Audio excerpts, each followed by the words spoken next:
आजकल रवि किशन के बारे में भी लिख रही हूँ। उसके एक शो में जाकर बोले मैं देश की सेवा करने जा रहा हूँ, मेरा बुलावा आ गया।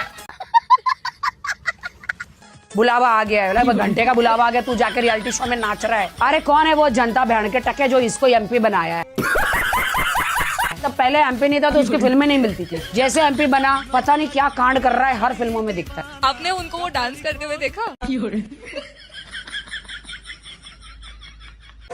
ऐसे क्या कर रहा है पता नहीं रवि किशन, ऐसे झटके मार रहा है। ऐसा लग रहा है उसके पास बहुत पैसे आ गए, बहुत फिल्में आ गई है।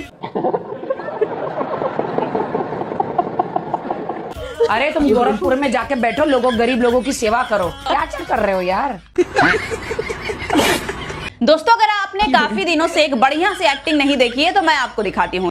आइए देखते हैं, मजा आएगा। लेकिन पहले आप ये वीडियो देखिए, फिर बात करते हैं।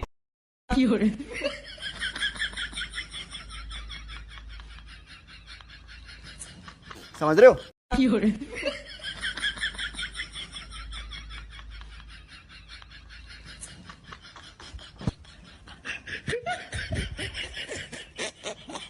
अबे सालो शर्म कर लो, शर्म। भाई साहब क्या एक्टिंग करते हैं हमारे मोदी जी। शाहरुख खान, सलमान खान, इन लोगों को तो मोदी जी से क्लास लेनी चाहिए।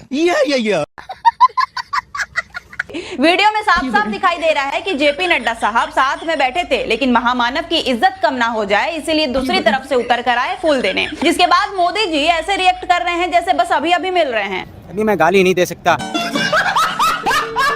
जैसा कि आप लोगों ने शुरुआत में देखा, राखी सावंत ने रवि किशन को कैसा रोस्ट किया। ये रवि किशन जी अपने एक वीडियो में बोल रहे थे कि मुझे देश की सेवा करने जानी है, तो मुझे फिलहाल इस शो को बीच में से छोड़ के जाना पड़ेगा।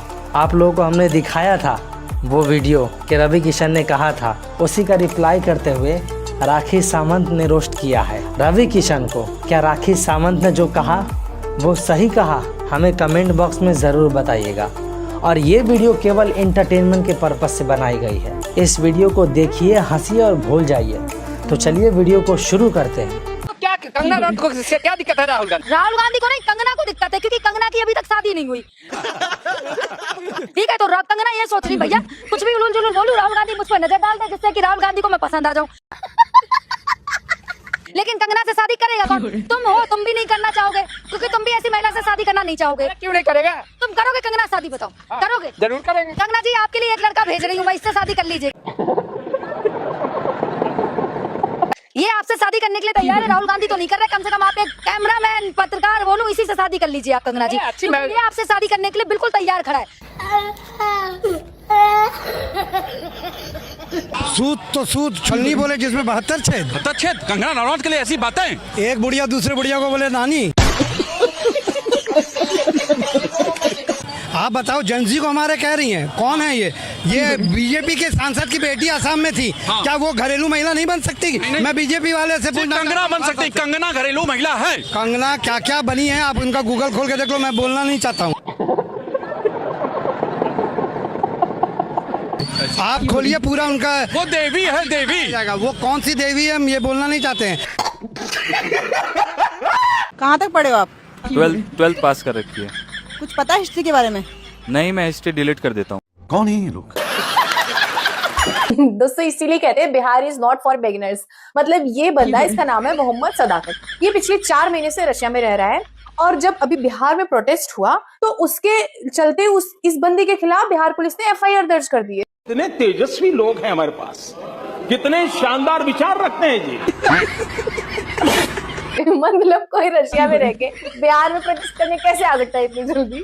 अब बेचारी को वहां से वीडियो बना के डालना पड़ रहा है, वायरल करने की जरूरत आ गई है कि उसके खिलाफ जो बिहार पुलिस ने एफआईआर दर्ज किया है, कृपया करके उसे हटा ले। सब क्या देखना पड़ रहा है? ऐसा क्या हो गया बिहार पुलिस वालों? मुसलमान देखा नहीं, एफआईआर दर्ज कर दिया। अरे देख तो लेते ना वो कहाँ रह रहा है, कहाँ नहीं रह रहा है, वो गया भी है प्रोटेस्ट में, उसका नीट पेपर से कुछ लेना देना भी है या नहीं है, बस उठा के डाल दिया।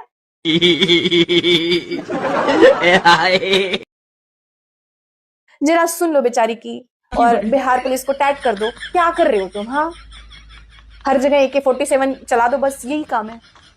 मैं मोहम्मद सदाकत कौन राही, घर साथ मेरी कोलबिट्रा, वार्ड नंबर 12। मैं पिछले 4 महीने से रसिया में हूँ। क्या बात कर रहे हैं? 24 तारीख में LRT चौक में नीट पेपर लीक के खिलाफ जो प्रोटेस्ट हुआ, बहादुरगंज प्रशासन द्वारा उसमें मेरा भी नाम आया गया है। तो मैं पिछले 4 महीनों से जबकि रसिया में हूँ, इसलिए मैं प्रशासन से अनुरोध करूंगा कि मेरा भी नाम वापस लिया जाए। हमारे यहाँ ऐसा ही होता है। और इसीलिए मैं देश के माननीय प्रधानमंत्री नरेंद्र मोदी जी से कह रहा हूँ, यह वक्त आ गया है, जब जगत गुरु परमहंस आचार्य को जो है सम्मान से संसद भवन बुलाइए। अब हम लोग कुर्सी संभाले, वरना जिस तरह से देशद्रोही बढ़ रहे हैं, इनको कंट्रोल जो है आप लोगों के बस में नहीं है करना। इसलिए जो है दिल्ली में जो कुछ भी हो रहा है, सबर करो, ये इंडी गठबंधन के लोगों की साजिश है। और मुझे तो लग रहा है कि भाजपा वाले में न कोई ठीक से बोल रहा है। भैया हम लोगों को नेता बनाओ, अब तुम लोगों के बस की बात नहीं है। भारतीय जनता पार्टी के नेताओं से मैं कह रहा हूं कि अब हम लोगों को जो है पहुंचाओ वहां संसद भवन में। निकल यहाँ से, निकल। और हम लोग देखें, देश चलाने के लिए जो ना ऐसे नहीं, कानून जो तोड़े उसका टांग तोड़ो। देखिए मैं ये कहना चाहती हूँ कि जो प्रधानमंत्री है हमारे मोदी जी, वो क्यों देंगे इस्तीफा? वो जो है अपनी मीडिया को और बाकी तंत्र को इस्तेमाल करके छोड़ेंगे बड़ा बड़ा लतीफा। आप कह रहे हैं कि वो दुनिया के लोकप्रिय नेता इसीलिए इस्तीफा नहीं देंगे? जी हाँ, वो सिर्फ लोकप्रिय नेता ही नहीं है, वो ऐसे नेता है जिनको मुद्दों से ध्यान भटकाना आता है। बात तो सही है। जिनको आता है, हुआ जाता है कैसे जिद्दी और लोकतंत्र को कैसे बनाया जाता है पिद्दी। पता कीजिए। जो दूसरों का वीडियो सोशल मीडिया से हटवाते हैं, मेटा ने उन्हीं का वीडियो हटा दिया। ये तो लेटेस्ट न्यूज है। हम बात कर रहे हैं नरेंद्र मोदी की। जंतर मंतर पर प्रदर्शन के बाद नरेंद्र मोदी के नाम पर हुए आपत्तिजनक पोस्ट को हटाने के लिए फेसबुक, इंस्टाग्राम जैसे प्लेटफॉर्म को नोटिस भेजा जा रहा था, लेकिन इस बीच फेसबुक से प्रधानमंत्री का ही वीडियो गायब हो गया। वही वीडियो जिसमें वो मित्रों से फ्रेंड्स पर आ गए थे, उनका सेल्फी वाला वीडियो। कुछ देर के लिए ये पोस्ट फेसबुक पर दिखाई नहीं दे रहा था। इसमें लिखा था कि ये मीडिया लीगल रिक्वेस्ट की वजह से आपके इलाके में अवेलेबल नहीं है।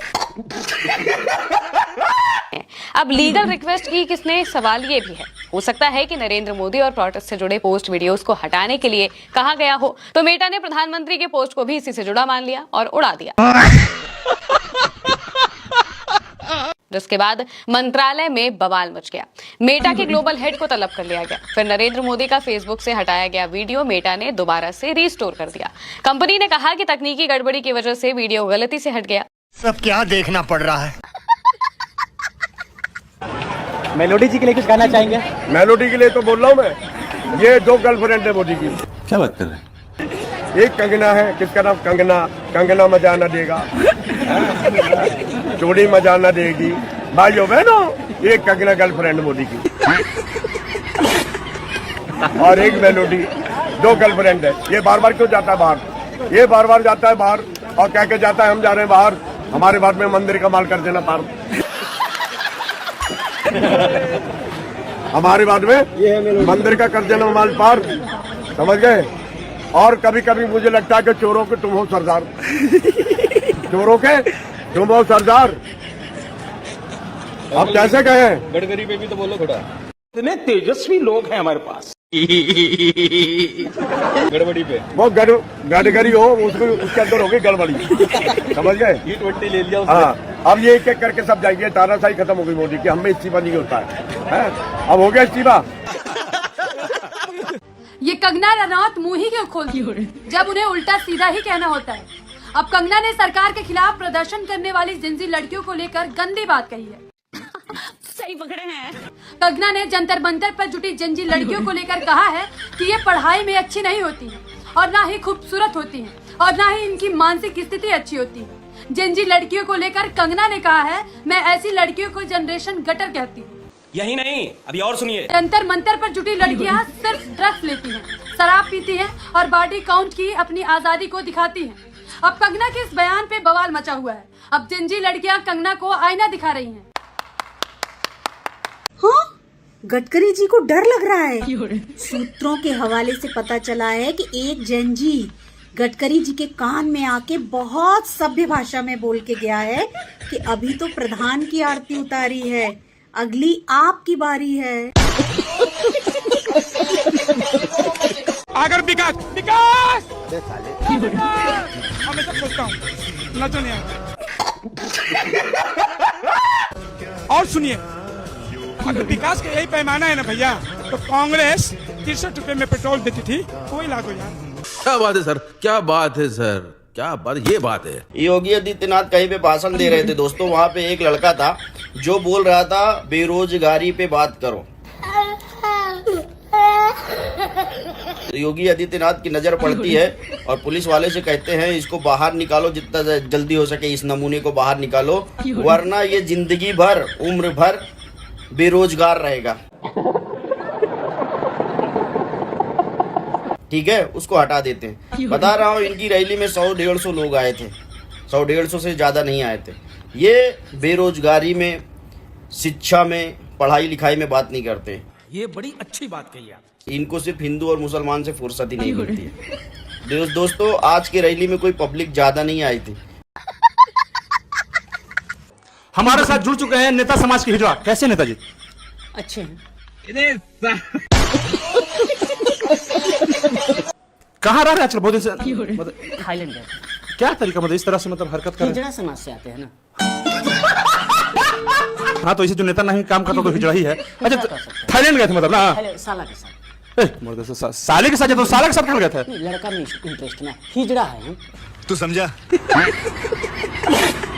ठीक है, दूर चलो मारा प्लेटफॉर्म से शांत रहना। तो अच्छा, एक बात बताइए, दिल्ली में प्रोटेस्ट चल रहा था, तो वहाँ जुनैद भाई के घर जाके पुलिस उठा रही है, उनको बैठा रही है, परेशान कर रही है, और को क्यों नहीं कर रही है? हम नहीं चाहते कि मुसलमान जो है देश में अच्छा काम करे और मुसलमान का नाम हो। हमको मुसलमान से नफरत है।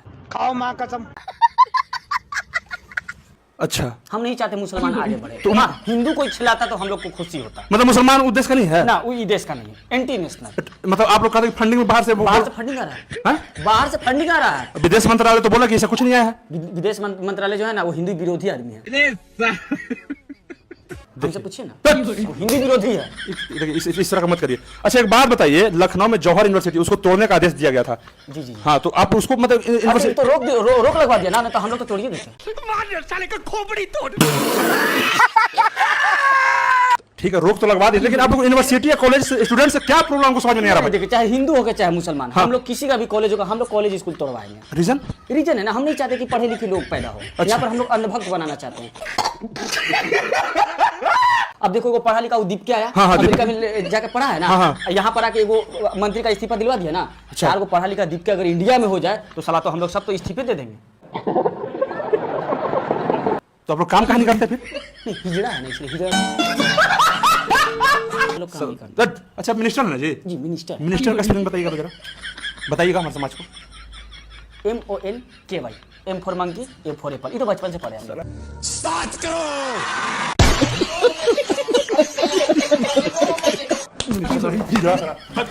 सब सालन हिजड़ा, सच का हिजड़ा हो गया। साला नेता हो गया, अच्छा काम नहीं करता, खाली साला हिंदू मुसलमान करके रखा है लोग। दोस्तों, हम पहुंच गए हैं इंडिया गेट, और इंडिया गेट में देख रहे हैं गेट ही नहीं है। अभी मैं गाली नहीं दे सकता। गेट कौन गायब किया इंडिया गेट? अब ये लोग स्टूडेंट का पेपर चुरा ले रहे हैं, राम मंदिर से चंदा चुरा ले रहे हैं, चोरी हो जा रही है। तो भैया, इंडिया गेट की क्या औकात है? तो ये लोग इंडिया गेट का गेट भी चुरा लिए हैं। इंडिया गेट में गेट ही नहीं है। पीछे देखिए आप लोग, गेट ही नहीं है इसमें। बड़ा हरामी हो बेटा। वही तो हम सोच रहे हैं, इसका नाम इंडिया गेट क्यों रखे? तो हमको लग रहा है यही लोग चुराए हैं, लेकिन आप लोग कमेंट करके बताइएगा कि इंडिया गेट का गेट कौन चुराया। कौन है ये लोग? अंकल जी, अगर इंसान को भगवान ने बनाया तो फिर भिखारी को किसने बनाया? मोदी जी ने।